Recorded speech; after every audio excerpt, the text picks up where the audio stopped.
My name is Andrea Stoner-Lehman, and I am Program Manager at Safe Communities. I am so grateful to all of you for being here this evening. I want to give a special thank you to Pastor Mark Harris for sharing his story with us. It is when people share their stories that we can break open the silence and learn and understand and care better for each other. This is the second in our new Survivor Voices series here at Safe Communities. Safe Communities began as the Safe Church program at Samaritan Counseling Center, and last year became its own organizations at Safe Communities. We have currently a number of programs, workshops that we offer to churches and organizations that are grant funded, as well as circles and retreats for adult survivors of child sexual abuse. And if you visit our website, safecommunitiespa.org, you can check those out and contact us if you have an interest. The One Church program focuses on helping churches become supportive for survivors. And one of the offerings is to have a survivor speak, be interviewed by your pastor for your congregation to hear. And Mark is one of these people available. And so this would be an opportunity if you choose for your congregation to become aware as a group. The one thing we always want to say as well is for anybody listening to someone's story, whether you are a survivor or you're just a member of the audience today, it is difficult to hold another's pain. And this is real, true life.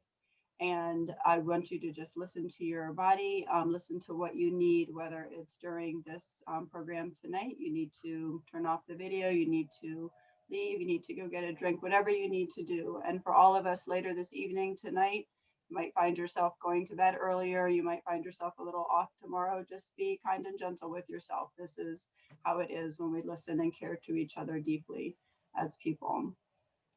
And then the last part, as we go through here tonight, you might have a question that you would like to ask Mark. The chat is set up so that questions, things written in there will come only to me. And you may, at any point, just type a question in there, something you're wondering, and at the end, I'll choose from them to ask Mark. And then also, if you're having any technical difficulty and want to ask me something in there, I'll be watching it for that.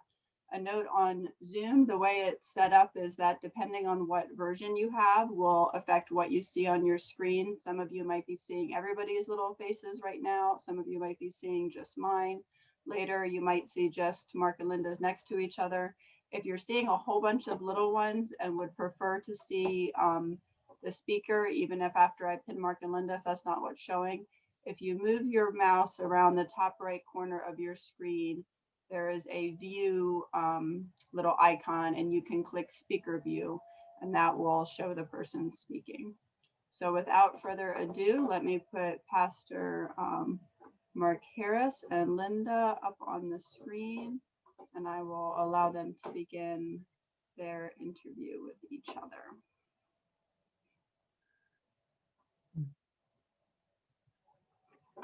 Take it away. Great, thank you. Thank you so much, Andrea. Mark, I'm so delighted that you are here with us. So I believe that Mark's experience of being sexually abused and trafficked as a child brings to life the grim statistic that 1 in 6 boys are sexually abused. Many times the men these child survivors become are really hesitant to speak about their experience, particularly in a culture that puts a lot of conditions out there on what it means to be a real man, to be in control, to be tough, certainly not to be violated.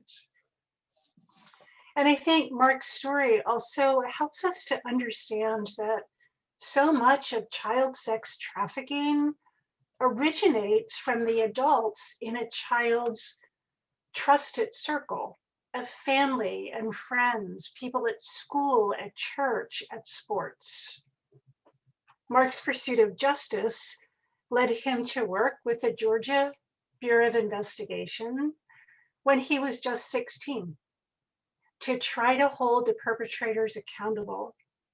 But instead, he encountered a kind of justice, injustice really, that only compounded his pain about who he was and the sexual identity he claimed. Today, Mark serves as pastor of Salem United Church of Christ. It's in Columbia, Pennsylvania. His recent studies at Lancaster Theological included a focus on pastoral and theological responses to adult survivors of child sexual abuse. Mark identifies as bisexual, is currently in a committed relationship with his wife, Angela, and resides in a lively household with 2 children and 2 dogs. He is also recovering from lingering symptoms of COVID-19, which he contracted several months ago. Mark, thank you so much for being on Survivor Voices tonight with us. Thank you for having me. Yeah. Mark, as we were preparing for this interview and just talking, you said there was one thing you wanted to bring to the attention of folks before we even began speaking, which is about the kind of abuse that you experienced and the way that may impact other survivors who are watching this interview. Would this be a good time for you to say something about that? Sure, I'd be happy to. I very much appreciated Andrea's introduction and telling people that, or inviting people to take care of themselves through the interview and in general. One of the things that's very important to me, being someone who endured multiple sexual abuses from multiple offenders, is that oftentimes I've known a lot of other survivors throughout my life, and oftentimes people kind of classify my abuse as extreme or in a certain class.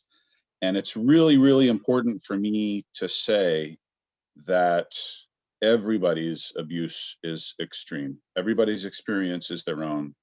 And the fact that I endured what I endured does not have any reflection on somebody else's recovery, a negative one in any case. My hope is that it can have a positive one. Yeah, thank you. That's a really good reminder for all of us, because sometimes survivors will feel guilty if their abuse doesn't seem to be as bad as somebody else. So that was a really good thing to bring up.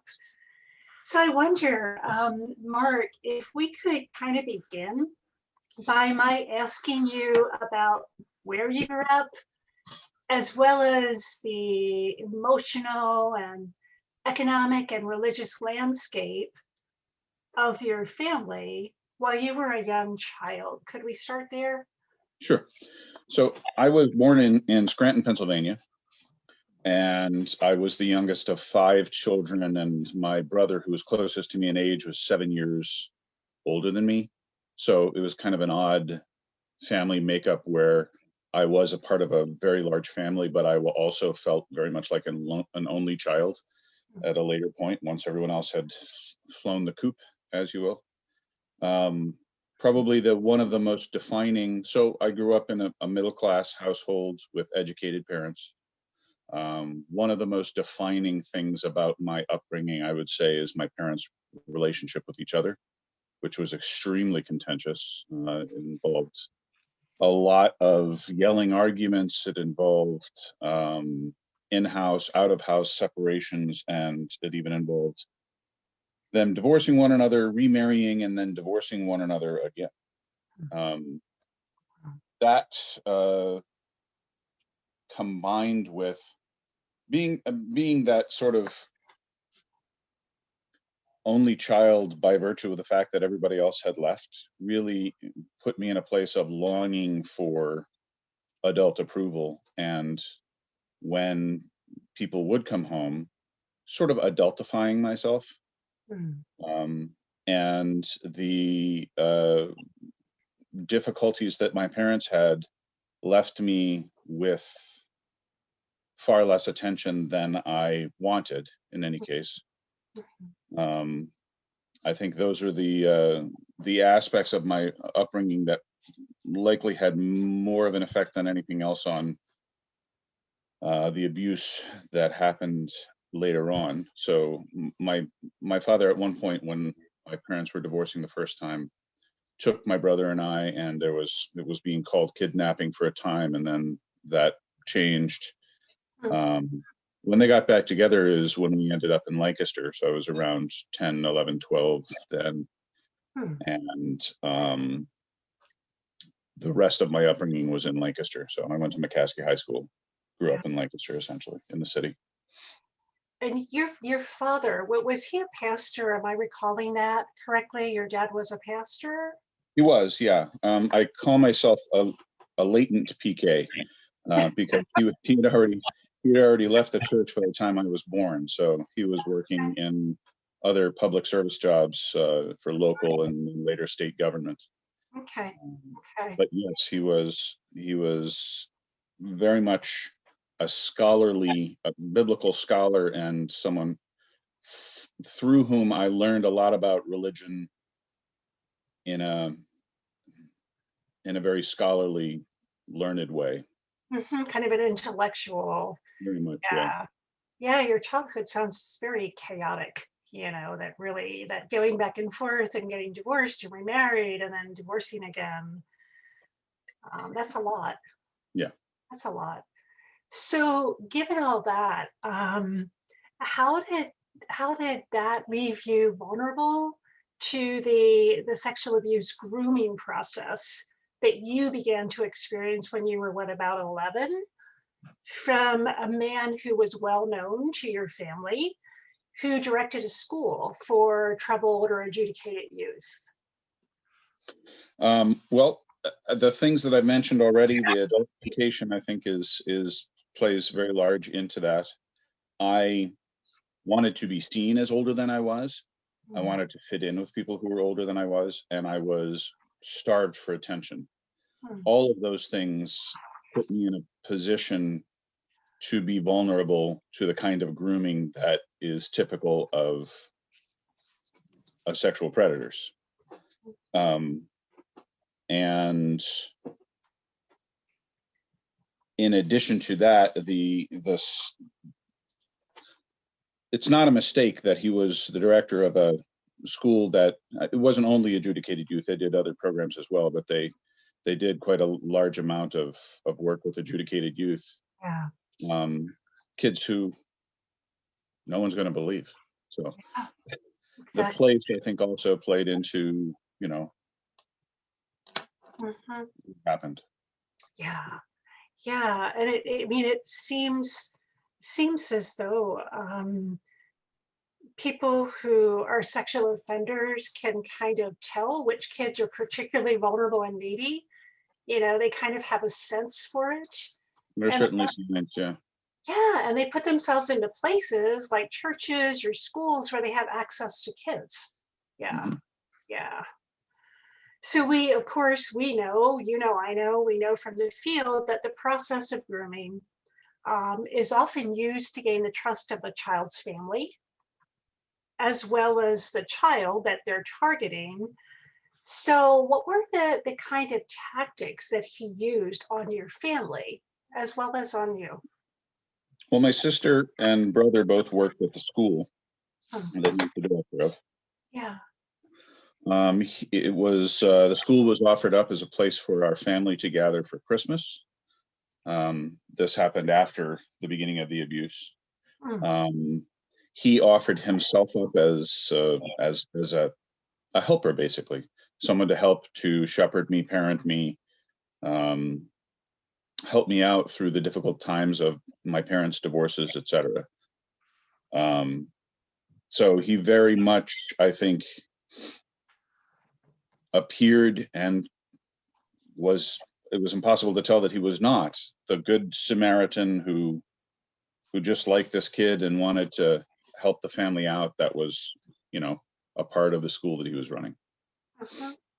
And your parents, you spent Christmases, like your family would spend Christmases there? We spent 2 Christmases there, Okay. if I recall correctly. And yeah, the first one was wonderful. The second one was terrible. Um, Mhm. and Mhm. I also would go down there in the summers and spend time. Yes, the first summer that I was there, I was 11 years old. Uh-huh. But I was there the following summer as well and So spent this is time. in Georgia while your parents are in Lancaster, is that right? That's correct. Yep. Yeah, so they would let you go because they thought he was a good man and he was trying to help you, and they were good with that. And I was there with my sister. Yeah. So Hmm. Yeah. Mm. So my understanding is that there was a progression that went yes, from the grooming to sexual activity to then photographing and videotaping yeah, child sexual abuse images of you to sell, and then eventually arranging sexual encounters with other men where you were abused. yeah. That actually was earlier than the photographing and videoing. But the Yeah. way that came about. Um, so after that second Christmas that I described as pretty terrible, my parents had during that Christmas announced their second divorce, and my primary abuser offered me a solution, which was that I could come and live with my sister in Georgia while they concluded their second divorce, and then go back home, saying that it was unfair for me to have to endure that, which any child of divorce knows to be true. It is unfair. Um, and I then presented this idea as if it were my own, And how saying old that, are you at this point? You're like 13, maybe? yeah, Oh, 13. okay. Um, and my parents actually praised me for my self-advocacy, Mm. which is not actually what it was. So my sister, who was again the person who would become my legal guardian in Georgia, was also reassured by my primary abuser that he would help. That she wouldn't be. It's important to remember that she was in her very early 20s, Mm. and the idea of, I mean, it certainly happens, but it is certainly not the best solution to have a 13-year-old being taken care of by someone in Oh, their early 20s. yeah. No. Who has plenty else going on in her life already. Yeah. Um, Mhm. so I just became that much more vulnerable by living down there. I lived at the school, uh, went to the local high school where I did not fit in at all, and ended up to make a long story short. Well, I ended up living at my primary abuser's house, which was away from the school at this point. Mhm. Um, Mhm. And this this was, is, yeah, so this is, my mind is just processing all of this. So he actually really manipulated you so that you could manipulate your parents in a way. And your parents kind of said, oh, we've got our own problems. This is a good thing. It's going to take Mark off our hands because we have a lot of stuff that we're working out. So they kind of abandoned you in that way, even though they thought perhaps this was a safe person, but they didn't have concerns about letting a 13-year-old boy I'm live. sure there were concerns in there, but apparently they didn't. I mean, I think I have to say I feel a great deal of remorse for my sister in the situation too, because she was perhaps put in the most difficult position, She not wanting was, to say no to this solution, quote unquote, that was created. right. But at the same time, likely not. I mean, not having the resources to be raising a 13-year-old kid. Right. And she worked for the man. She's working at the school, right? Yeah. Wow. So during this time, this is happening to you. You're being photographed, you're being abused. This is all going on in your life. So you're in school. Was there anything changing about you or your behavior during this period that the adults in your life just failed to notice? Like teachers, coaches, other adults? Did you go to church? Other adults you came in contact with? Did anybody notice changes in you?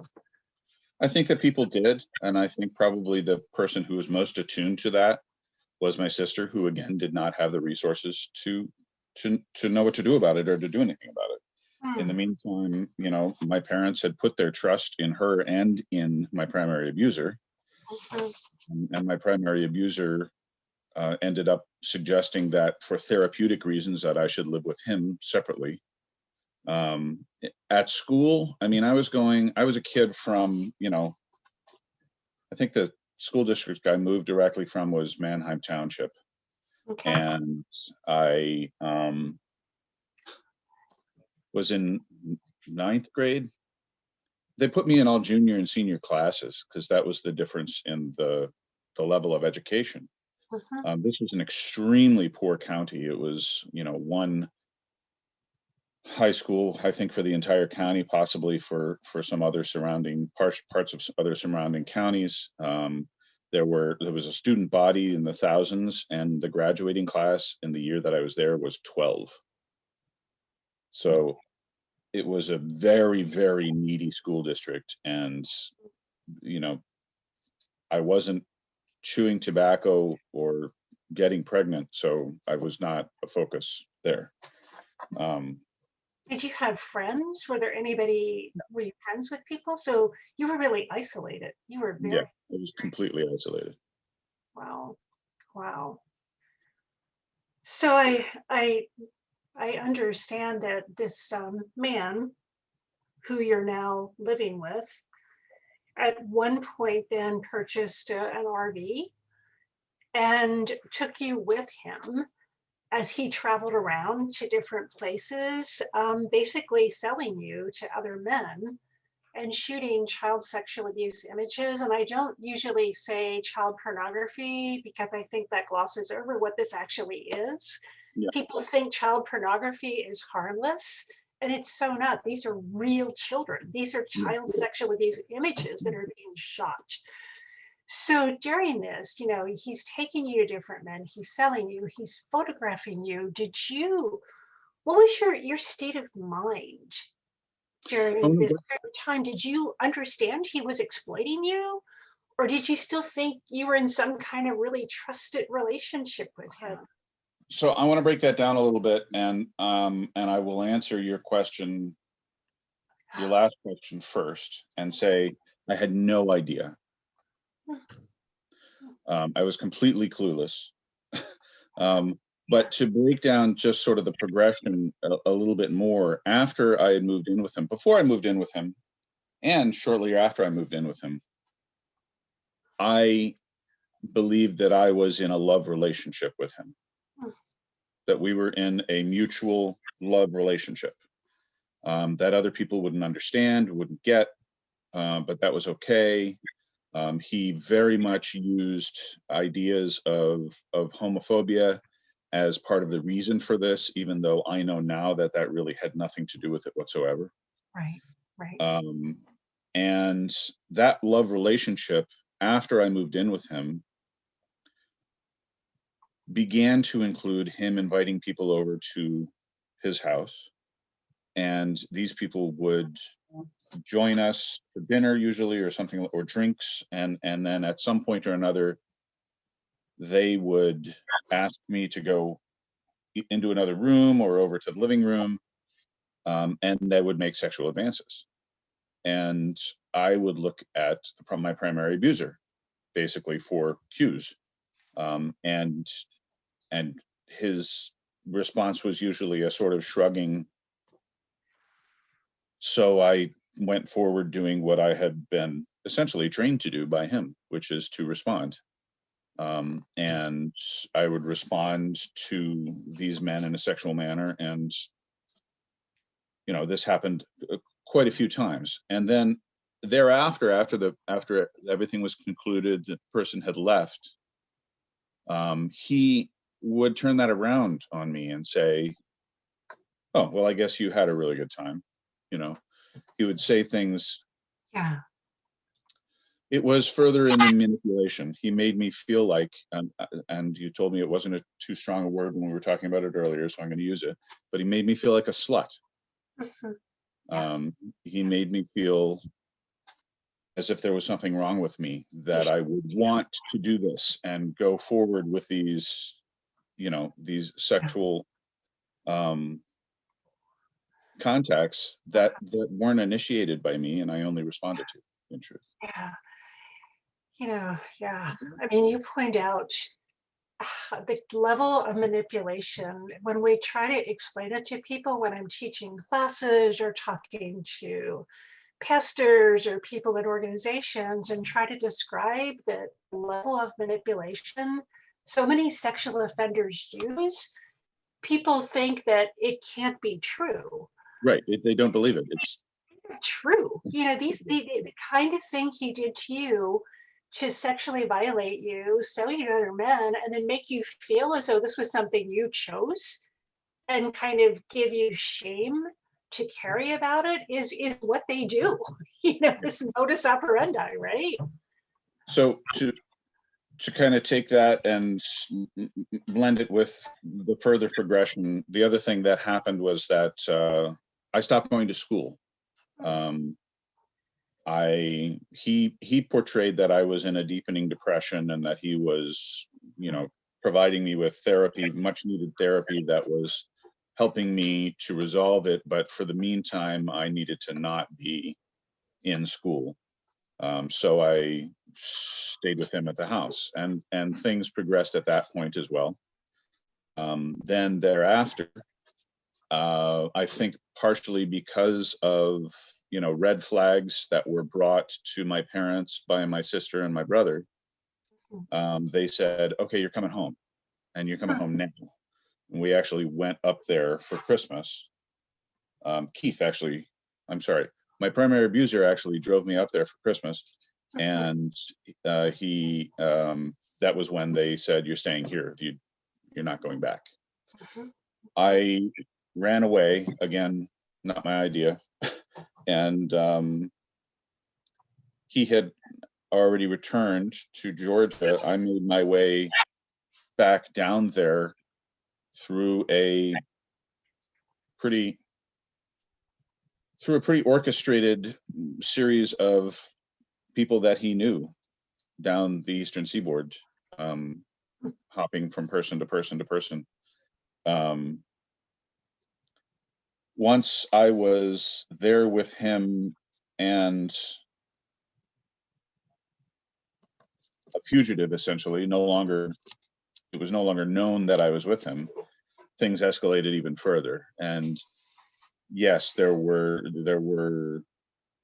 was dropped off at parties. I was told that things were not safe at his house, so I needed to go spend weeks at other people's houses. And he did eventually buy an RV, which we went down to Florida in and up through North Carolina, and so on and so forth. Go ahead. You were really, really attached to him. You were still in love with him. You had been taken away. Then, because you were so attached and there was a trauma bond between you that was very powerful and very strong, you thought that you were probably convinced, you probably felt you were in love with him. I believe that I was in love with him, and that went hand in hand with the second part of the manipulation, which was that he essentially convinced me that I was not only was I in this love relationship, but I also had these tendencies, these sexual tendencies that I acted on with all of these other people that were no one else would ever accept. That I was pretty much unacceptable to the rest of the world, but he would accept me. Yeah. Um, Yeah. So yeah, I was terrified of the idea of not being with him. Right, right. You know, and it's like I've talked to so many women who have been in domestic violence situations, and after a long enough period of time, they take on the worldview of their abuser and become extraordinarily attached to the abuser and will fight any offers of help, you know, and that's the kind of state you were in. And I've talked with young boys who were being sexually exploited by teachers, and time after time, I've heard them say, you know, I don't want anything to happen to her. You know, we're going to get married. You know, I love her. So it's that kind of love relationship that you were in with this man. Yeah. Yeah, based on trauma. Wow. So what led you to getting away from him, and how old were you when you did that? I mean, you went to the authorities. So what happened there? Did you leave him? Did he cast you aside? How did you get out of this? I'm gonna back up. Hang on a sec. Mhm. I'm sorry. Oh, all right. Yeah. Just another word about the trafficking aspect of this. Mhm. I think it's important to say. Mhm. I mean, he had lost his job. He was financially destitute. He was talking about, you know, having to sell his house and things like that. Mm. And then I started, you know, things started happening. I started being dropped off at parties. I started to go and stay at other people's houses. The photographs and the videoing, and suddenly all of the financial difficulties disappeared, and an RV, pretty big one, appeared. Mm. Um, Mm. and I was, I mean, oblivious. Mm. I had no clue. I made no connection whatsoever. In fact, it was literally in my mid to late 20s in therapy when it hit me. And let me tell you, it hit me like a ton of bricks at that point. Like, oh my goodness, that Mhm. was all me. Yeah. Well, you were a child. You know, he was your adult person, and you built normal around him, right? Yeah. And I was given whatever normal was. I was given by him at that point, Exactly. and had Yeah. been for some time. So Exactly. you asked me how I got away. I didn't get away. He sent me away, and that happened. That happened after my brother hid in the woods above his house and watched the house for hours, and saw me at some point or another come out the front door onto the porch, and I think I smoked a cigarette or something of that nature, and then go back inside. On the basis of his testimony, the sheriff of the county got a search warrant Mm. and served that search warrant on the house. Oh. Now, my primary abuser had, before this time, constructed a false back in a closet in the second floor of the house. It was indistinguishable from the back of the closet, and you would have to have a measuring tape to find it. I mean, there was no handle. You reached underneath it and picked it up, and it was masterful. It was, Yeah. there was enough room back there for him to hide most of his, or pretty much all of his, child pornography, including that of it that featured me. I'm still not used to saying what you say, and I do like the term. I'll get it at some point.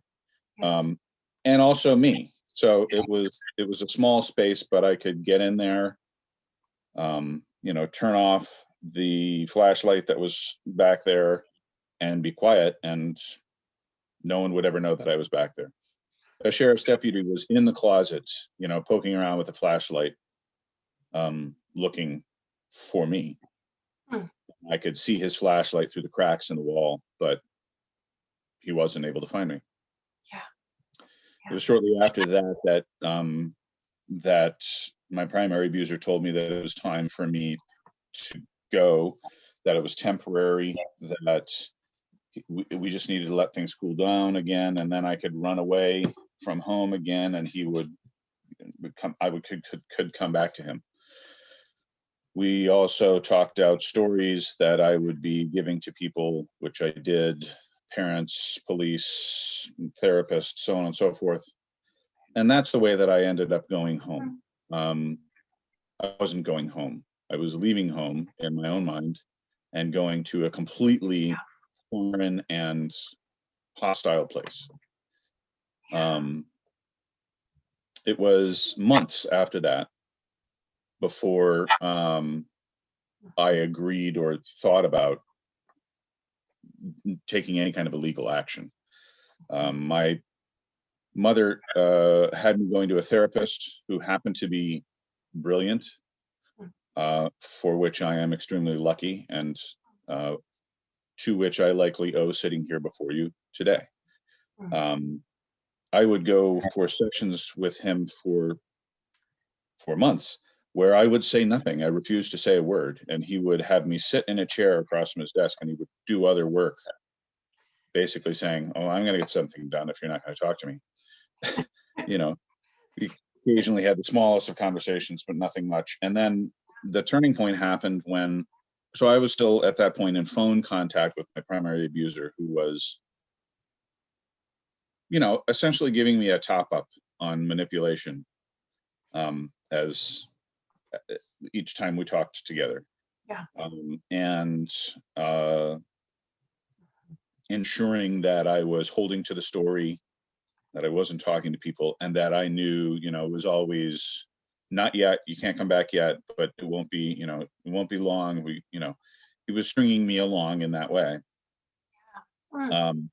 I had no idea that my mother had her own phone tapped by a private eye, actually. But she was suspicious you were talking to him. Yes. Yeah.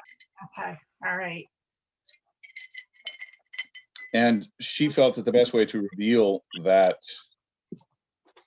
fact was to have these tapes, and gathered the PI, herself, my father, the police, my therapist, and myself into her living room, where she played the tapes. Wait, your therapist thought that was an okay idea? No, he had no idea what was going to happen beforehand. Sorry, oh my God. So he was just asked to come to a meeting. Yes. A family meeting, so to speak. Right. And then these tapes are popped. Oh, that Yeah. makes my heart stop when I think of that. Yeah, it was not the highlight of my life, that's for sure. Yeah, I thought I was going to die standing there, and he essentially rescued me. He's bent over the coffee table where the tape player was, hit the off switch, hit the stop button, and then said, I'm going to take Mark and we're going to go for a walk. And my mother and father both said, no, he needs to hear this. He needs to stay here. And my therapist said, absolutely not. He definitely needs to be anywhere but here right now. Wow. And he walked out the door with me. Needless to say, my contact with my primary abuser was cut off at that point, and my therapy with my therapist began. You started talking to the guy. Well, yeah. Yeah. Wow. He stepped in at just the right time and did just the right thing. That bought him a lot of credit for me. And in the meantime, he was the person that, in a way, best filled the vacuum that was left by the lack of contact with my primary abuser. Yes. Yes. So therapy really began then, and I often will describe that process as completely tearing down the house that was me. Yeah. Down to the foundations. Yeah. It really, that was the house the abuser built that became you, but it never was really you, right? So you had to strip away all of that. Yeah. Yeah. So was he involved with your getting involved with the FBI then? How did the FBI come into play? It was a GBI, Georgia Bureau of Investigation. So that was something that he had talked to me about very briefly beforehand, and nothing that I was responding to.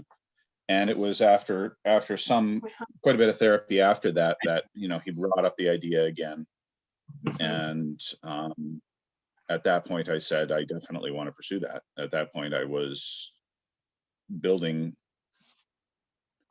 filling a very deep well of rage and anger, which remains within me today, at the people who hurt me.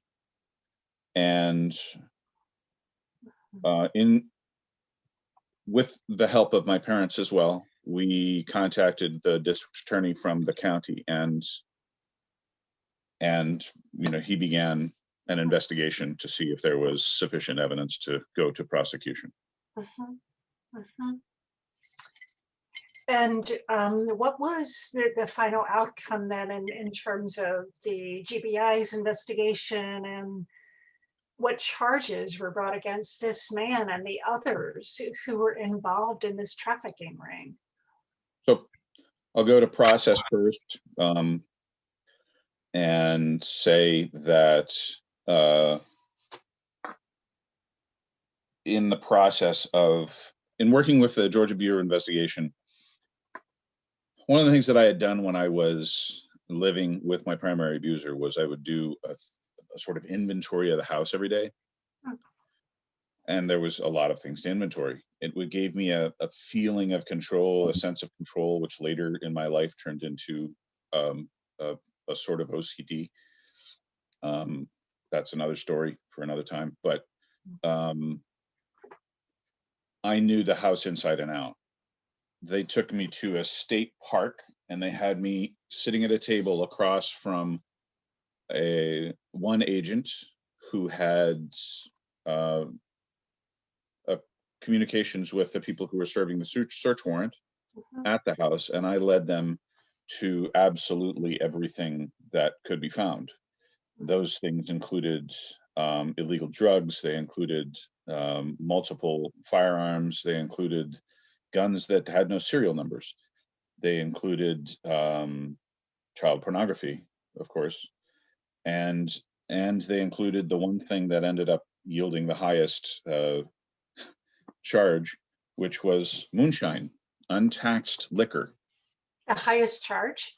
That was the charge that carried the highest minimum sentence. Yeah, that ended up being brought against my primary abuser. So that was honestly gratifying in a way. That's something that I did as a sort of coping mechanism to attempt to feel as if I had some control in the middle of this experience. Ended up being something that I could use to help in the prosecution. One of the other big difficulties in the process is that the district attorney, of course, spoke with me about potential charges after getting the story and everything in different ways that we could go about prosecution. And one of the things, I'm 16 at this point. I identified as gay at that point. Okay. And one of the things he said to me was that probably the easiest charge to prove against many of these people was sodomy. Now, this is not child sodomy. This is not child abuse. This has nothing to do with Child sexual abuse. It has nothing to do with child sexual abuse. It has to do with the government saying that certain sexual acts between people are illegal and should be prosecuted. And the reason for this, 12 years old when this was happening. Oh my right. God. So the reason for this is that despite the fact that there were literally hundreds and hundreds of individual instances of sexual abuse, there was precisely one of them that occurred before what was at the time in Georgia the age of consent, which was 12. 12 years old. 12 years old, which meant that everything that happened to me after turning 12 was, under the law of the state of Georgia at the time, consensual. So it was the first summer that I was there that I was 11 years old, and it was that incidence of sexual abuse that I had to basically go over ad nauseum with the district attorney in order to be able to bring any kind of charge of actual child sexual abuse. there were 3 men. There were like something like a dozen abusers. You'll forgive me for having lost count. There were 3 men who ended up being prosecuted by the district attorney.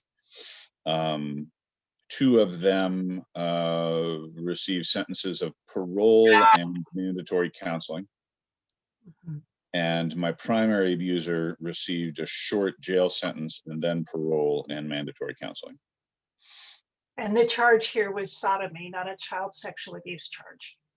No, I refused to allow them to press a sodomy charge. You refused to allow them. Yes. I said that I would not cooperate with the prosecution if they would go forward with the sodomy charge.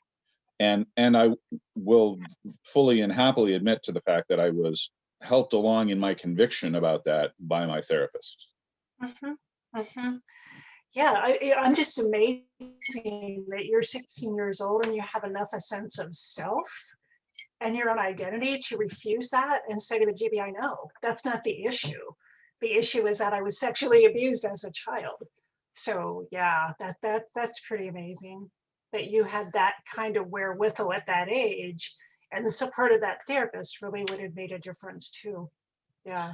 It also was part of the reason for the lesser charges for the other 2 men. I mean, both of them abused me multiple times, but none of those things were able to go in court.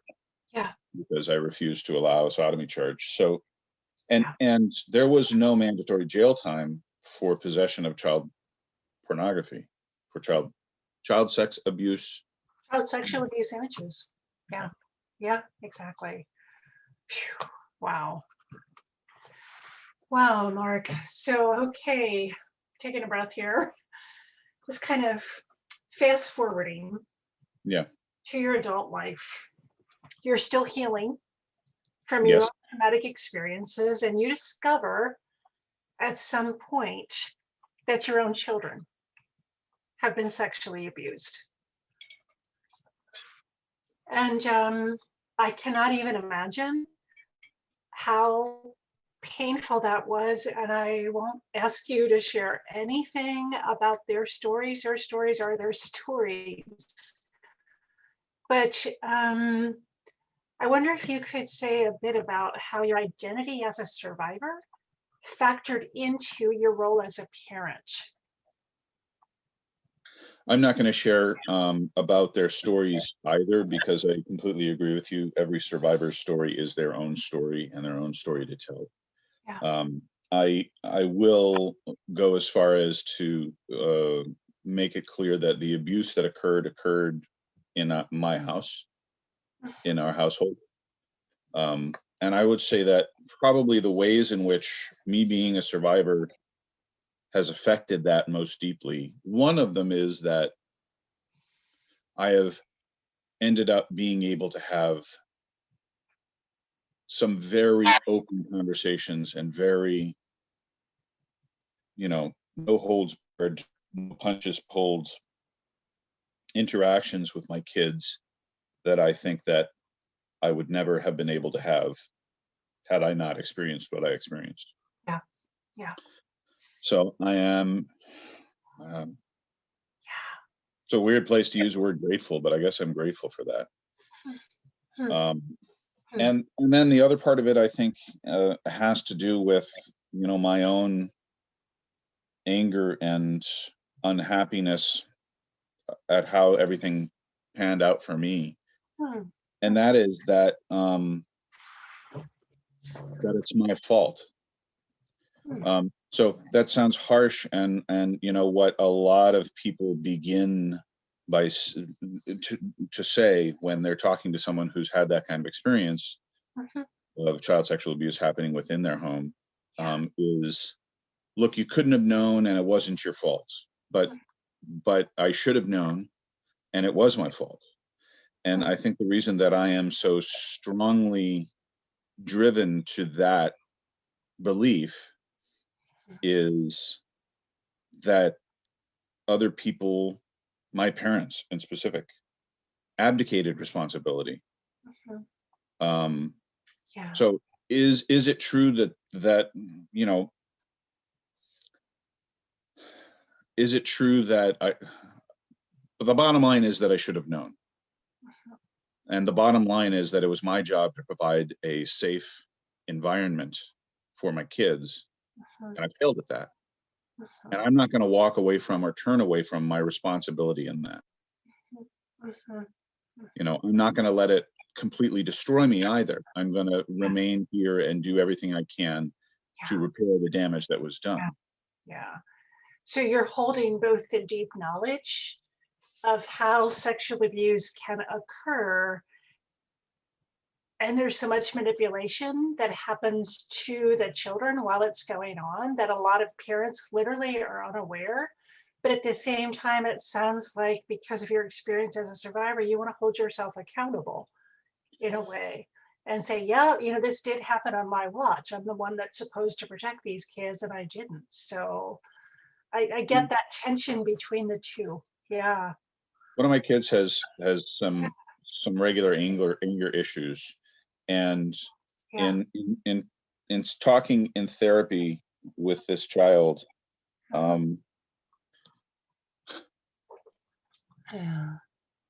they said at one point, I'm learning how to be less angry. And knowing a little bit about anger myself, I said, don't. You have absolutely every right to be angry. You have so much to be angry for. Yeah. It's a question of how you express your anger and how you deal with your anger. But please, you have every right to be angry, not only in general, but at me. You have every right to be angry at me. But that's a gift, though, to be able to give that to your child, because so many children, without that explicit permission, would feel as though their anger was wrong. Yeah. Right. Wow. Wow. That's yeah. There's so many intersections with that. So many intersections. So just thinking a little more then about your life as an adult. I know you were in the Navy for a couple of years, and then you had a few really interesting careers, from culinary arts and executive chef to business management, and you finally enrolled at an MDiv to do an MDiv at Lancaster Theological Seminary, and you're currently a pastor at a UCC church. And I'm particularly interested what led you to pursue religious studies and become a pastor. So before I go there, I'm going to just preface that with a statement for anybody out there who is a recruiter or knows a recruiter. People with severe trauma histories don't belong in the military. Amen. Amen. I didn't belong in the Navy. I ended up being medically evacuated from a ship because my blood pressure was, they thought I was imminently going to have a heart attack. And I ended up being processed out after that. I was in for 2.5, 3 years, something like that. But it's just, there's just too many potential triggers. There's just too much happening, separation and so on and so forth. For me, the idea of sleeping in a room with 20 other men was just, that was not good for me. No, not at all. Plus, there's a lot of control and things like that, which replicates the dynamics of abuse. Yes, it does. So I have always been very much a studier of scripture, a self-identifying Christian, although kind of a loner Christian. Again, a lot of interaction with my dad about, stuff like that, and a lot of my odd ideas about those things, were helped to be brought about by him. I ended up taking a job as a administrator at a pretty large church in New Hampshire, United Church of Christ in Keene, New Hampshire, actually. And I had my own kind of snotty litmus tests for Christian churches at that point, like, so you're following the teachings of Christ. Where are the homeless people in your basement? Well, the UCC in Keene had homeless people in their basement. So they were kind of walking the walk. They were a pretty big, church with a large endowment. They had chosen not to move out to the suburbs, but remained in the center of the town that they were in, which put them in direct, day-to-day contact with what was happening in those town centers with homelessness and joblessness and drug abuse and hunger and all of that. And they responded in kind.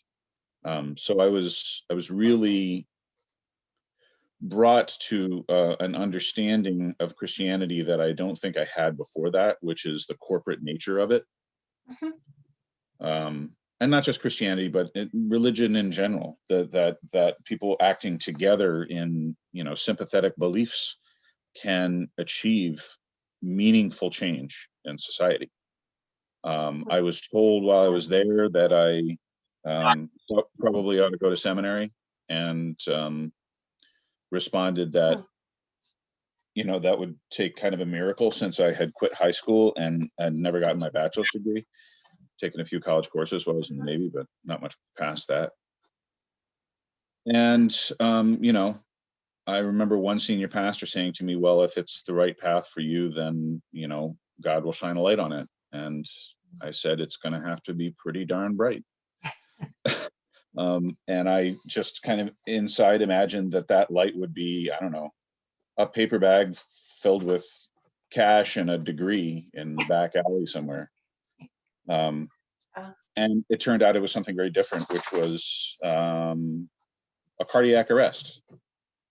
So I came home from work one day and my heart stopped and I collapsed on my kitchen floor. I ended up in the hospital and having a quadruple bypass shortly thereafter. I had a form of hyperlipidemia that had not been caught by any of the normal tests that are done. And I guess it was just very, very clear to me at that point that the light that was being shined on that path was, if there's something that you should be doing, get to doing it. Yeah. This is a limited engagement. And use the time you have. So I went to seminary. It was 4 months, by the way. I got out of the hospital holding a pillow to my chest. I don't know if anyone's had open heart, but a lot of pain in your torso. And got home, and in 4 months I was starting classes at Lancaster Theological Seminary. Pretty strong light. There's a pretty strong light in your path. Yeah. And I had, my going there had to do with my dad being a pastor. It had to do with my lifelong study of scripture. I remember when my dad was downsizing to move into an assisted living place, he said, "What do you want?" And he waved at all the knickknacks, and I said, "I want your interpreter's Bible," which a few people on the call I know will know that it is a 20 volume multiple translation of the Bible from start to finish. Takes up some space. Yeah. And I used it, but the other thing that was driving me there was my own experience and my attempting to find meaning in, to make sense of, to understand.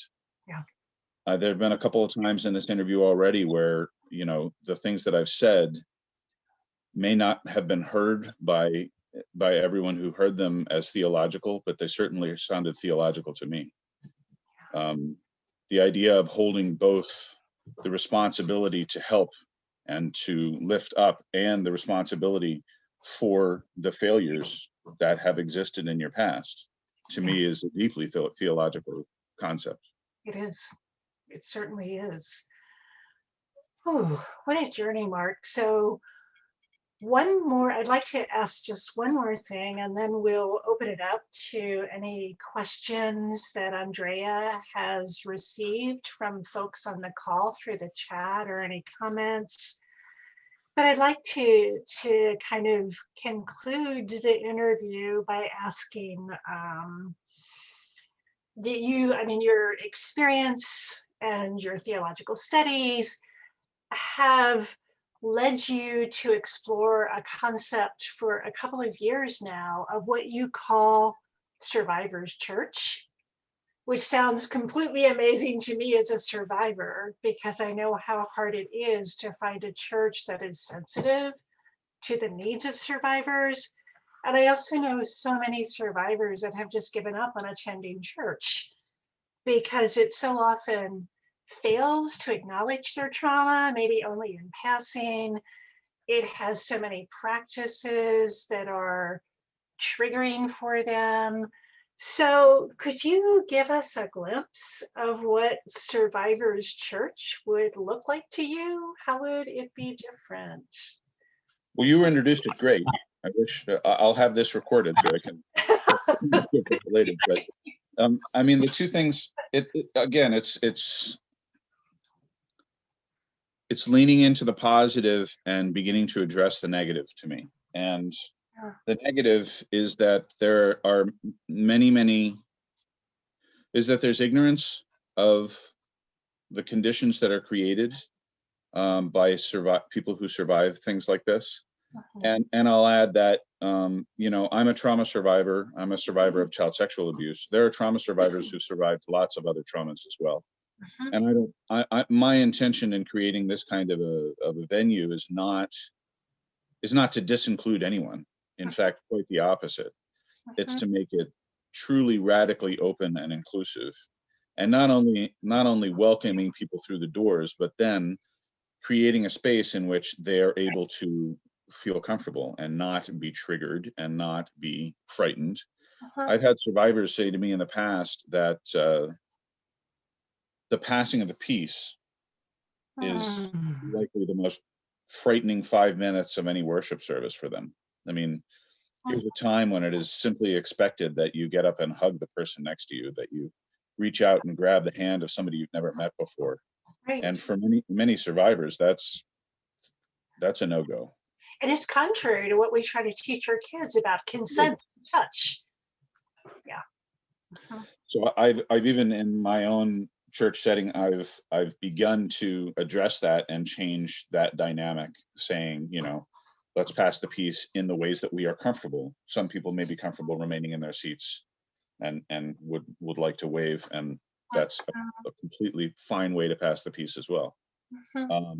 In addition, there are a lot of other things within sort of the normal way of doing church. Being washed in the blood of Christ may not be the best image for everybody. That's right. I understand where it comes from, and I, theologically, I've studied it. I get it, but for some people, it's going to send them running out the front door screaming. Yes. The glorification of suffering is not something that is helpful for someone who is attempting to recover from suffering. Yes. Yeah. And here's another one, and this is a sticky wicket for a lot of people, but for someone who has experienced abuse and has had their entire world created by a primary abuser like I did, the idea of an all-seeing, all-powerful God, that's terrifying. It is terrifying. I agree. No, I agree. Yeah. So that's the sort of let's start to mitigate these ways of doing things that are going to just close this off to people who are having certain reactions to what we're doing. So and then go ahead. No. I believe that the story of Jesus is perhaps the best survivor story I've ever experienced. Yes. I mean, yes. to be traumatized and beaten and put down and spit on and then live again, killed and then live again, Right. is a template Right. that survivors can see hope in, Mhm. can see promise in, can see the ability that they also can move to a point where parts of them that have Right. been completely killed by the trauma that Yes. they have endured live again. And certainly to be stripped naked publicly Yes. is a form of sexual abuse. He was sexually humiliated. So he is also a survivor. And I believe knows our pain. Yeah. Yeah. So besides things like, making the passing of the peace something that's, much more broad in the way that can be expressed, Yeah. I think about this pandemic has brought us to doing Facebook Live services. I think that's wonderful because it gives people, there's a lot of trepidation walking through the front doors of a church for many, many people. Oh, yeah. And if you can say to people, don't walk through the front doors of my church, watch for a couple of weeks. Yeah. If it's something that's going to appeal to you, if it's something that you think that will respond to, then please come on in. Yeah. And then thereafter, one of the things I really would like to see happen is the creation of, so there's a place in a church called the Narthex. Churchgoers know it. Other people are wondering what I'm talking about. Basically an antechamber. It's a place where people come in, walk through. I want sofas and comfy chairs there, places that people can sit just outside and hear and observe, can be a part but not be right in the middle of everything, making it normal, making it okay for people to get up and leave in the middle if that's what they need to do. Just as Andrea said at the beginning of this interview, you need to take care of yourself. If what you need to do is to go dark or to go and leave this interview, that's fine. Yeah. Yeah. So it's practices, but it's also a theological reimagining is what you're talking about. Very much so. Yeah. So I can't wait. I can't wait for Survivors Church. That is such a vision to be holding. It really, really is. Whew. So Andrea, can I bring you back in here? And if there's any questions for Mark or comments, I'll turn that over to you, and we'll go into, I think, 8 o'clock. We finish at 8. Yeah. Yeah. Well, I think the one comment probably speaks for a lot of people, which is thank you for your bravery, courage, and the beauty of your spirit. Blessings to you. And I'm sure that many people are feeling that appreciation. And then I think this question is one that will be easy for you to answer. Are you going to write this story? This is a book, an incredible one. I've already started. All right. Yay. So here's a question about when did you start sharing your story publicly and what have you learned through your sharing? There's a couple of, so this is something we learned in, I think it was ethics class. I think Dr. Carey's on, he can correct me if he wants to. The difference between, what is secret, what is private, what is public. I am very newly public about this. And by public, what I mean is this is something that can be accessed by people who I don't even know. Yeah. So this went out over, over Facebook and many other mediums, and was very clear about who I was. That's public to me. I think I've been very comfortable sharing my story with people who were close to me for a very long time. I think it was a part of figuring out my own recovery and negotiating relationships thereafter, because it was almost dangerous in some ways not to share it in love relationships, in close friendships. you know, it can easily be the kind of thing that will trip up or cause a difficulty if it's not something that's discussed and known. And for whatever reason, I've always been very comfortable with that.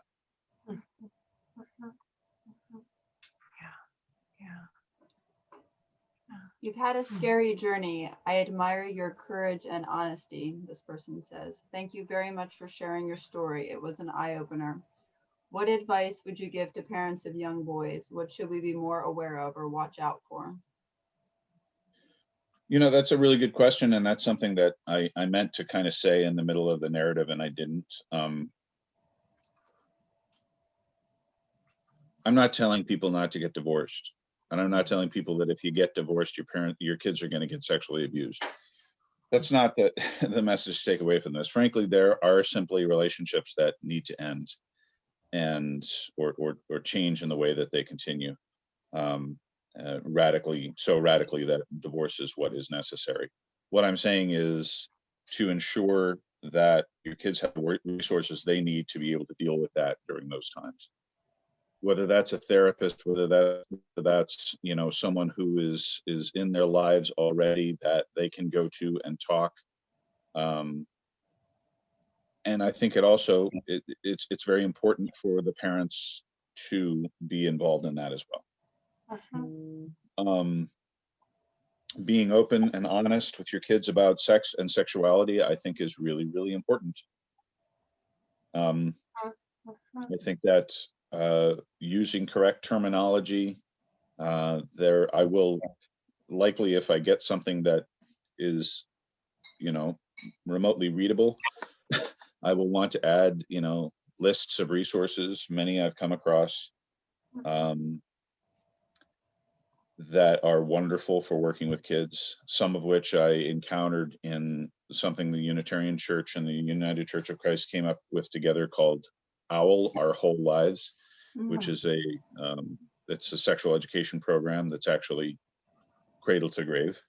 I was involved in it, an instructor for high school age kids. And it is not only a wonderful resource in and of itself, but it also offers a lot of other wonderful resources in the way of books and web pages and so on and so forth. Thank you. I'll put these two together. Do you have a healthy relationship with your parents and siblings? And how have your parents dealt with all the knowledge that they were unaware of the abuse? And how does it impact your relationship with them now? Well, my dad has passed away.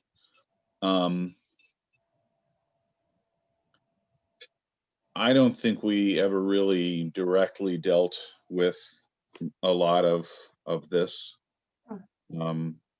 I certainly dealt with it in my own way, which was not at all constructive often.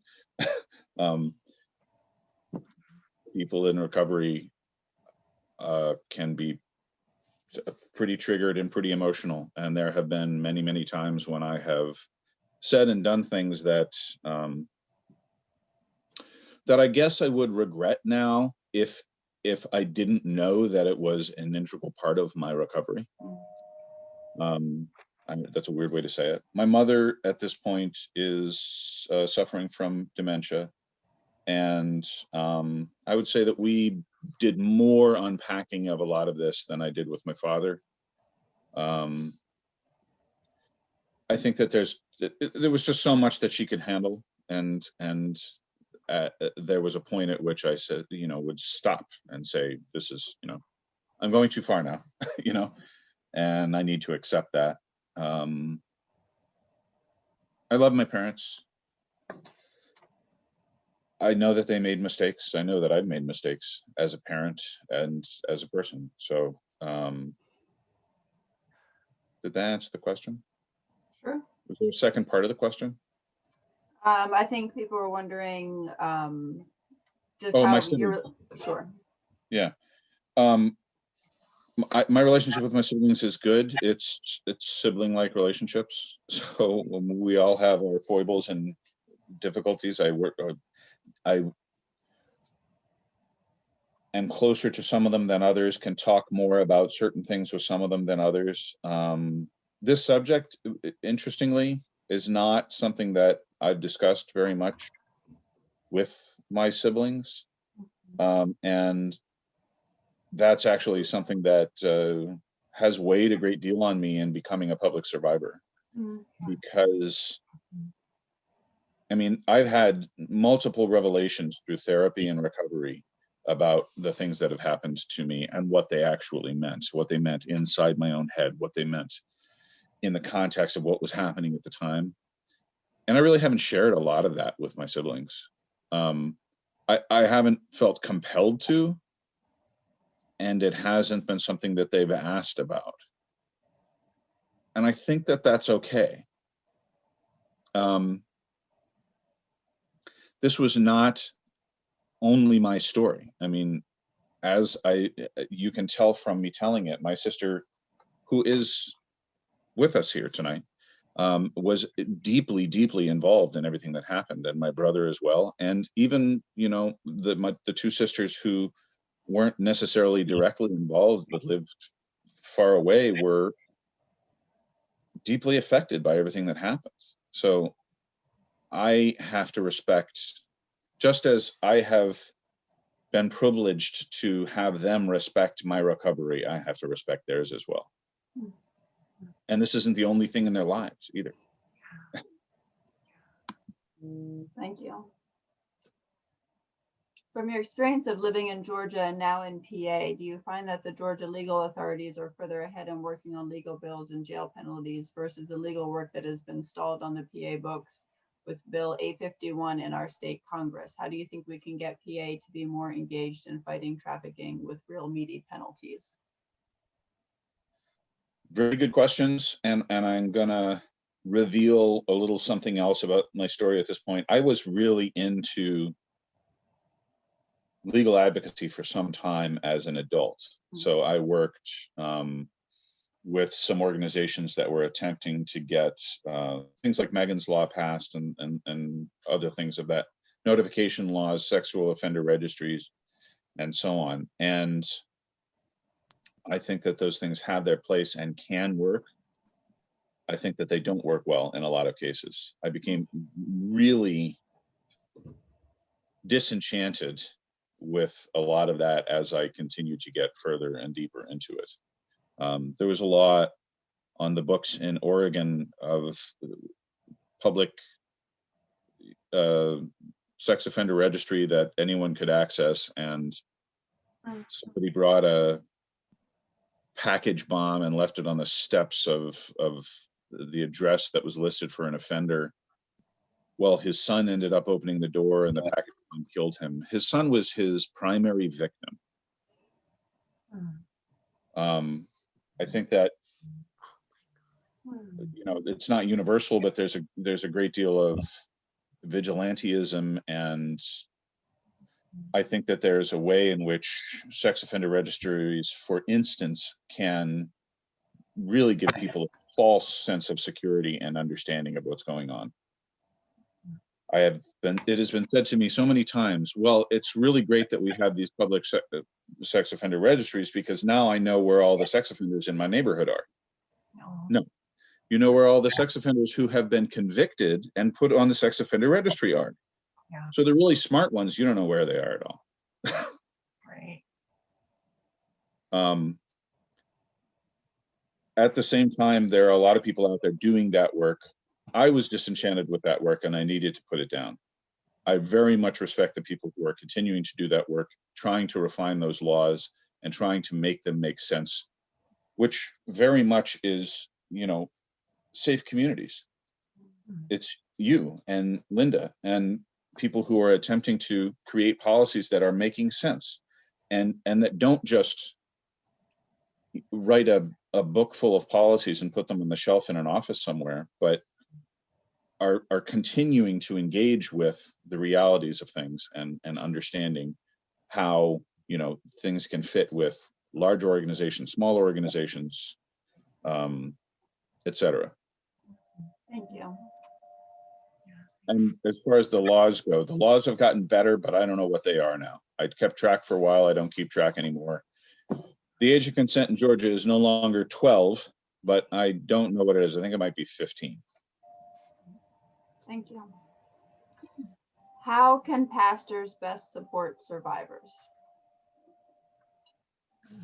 Really good question. And this, I would say, is the other aspect of Survivors Church that I didn't necessarily touch on. I think that pastors have the potential to have an extremely important role in the lives of survivors. But one of the things that I have done, both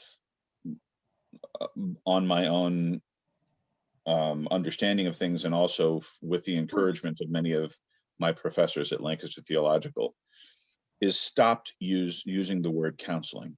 So I do not consider myself a counselor. I don't do pastoral counseling. Counseling is something you get a degree for. I have a degree, but it's not in counseling. I say pastoral care.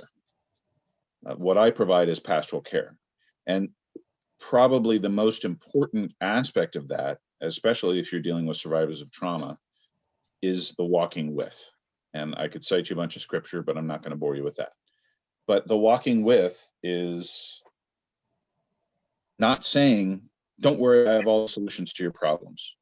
It's saying, wow, this is really, really hard, but I'm going to be here with you.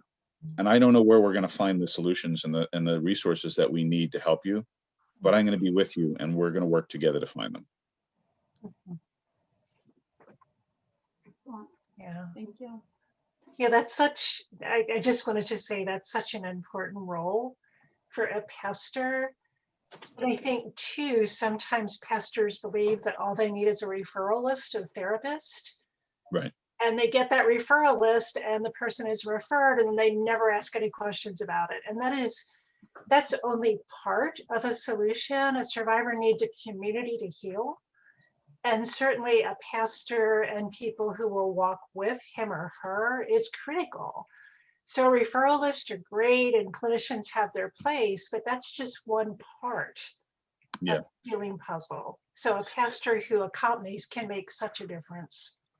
And I have to say that you voicing that a community is needed for recovery. That is probably part of the reason that I've always been as open with my story as I have been to friends, loved ones, is because some part of me knew that I needed to be able to have a community. And that is very much also plays into my idea of Survivors Church, which takes off, frankly, from your work, Linda. It takes off from Safe Church and Safe Communities and creating communities of people who can understand and can share and can support one another. Oh, thank you. I did not know that. I'm glad that it was a seed for you. I really am. Yeah.